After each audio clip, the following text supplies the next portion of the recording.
Hey crafty friends, today I'm using up some leftover cardstock and washi tape to make these beautiful layered flowers.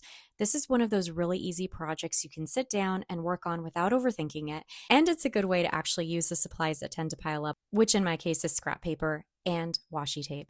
You can use these for cards, gift toppers, or just keep a few on hand for future projects. Without further ado, let's dive right in. So first we're going to start off with our base, and you can use white cardstock or colored cardstock. Either will work perfectly fine. Just keep in mind that the washi tape, with it being slightly transparent, whatever color you use underneath as the base layer will affect how it looks overall. I pulled out a mix of washi tapes, different colors and patterns, and the more variation you use, the more interesting your final flowers will look.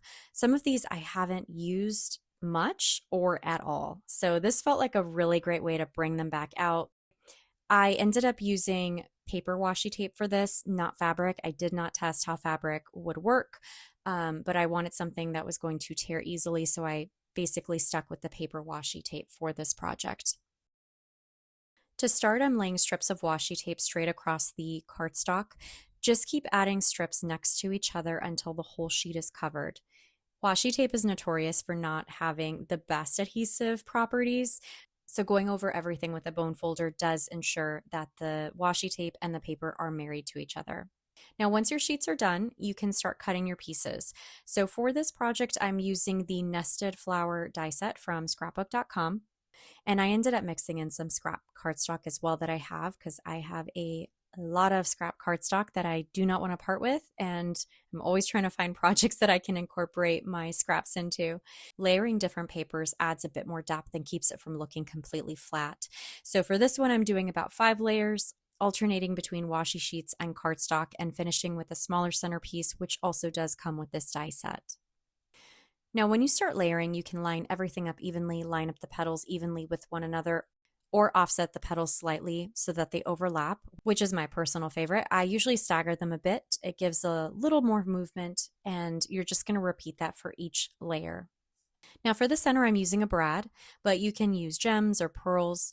So I poke a hole through the middle using a foam mat to protect my surface, and a pokey tool, which in this case is a scrapbook.com Pick Pro tool. You can use an owl, you can use anything that has a sharp end to be able to pierce through all the layers of paper, and then secure everything together with the brad.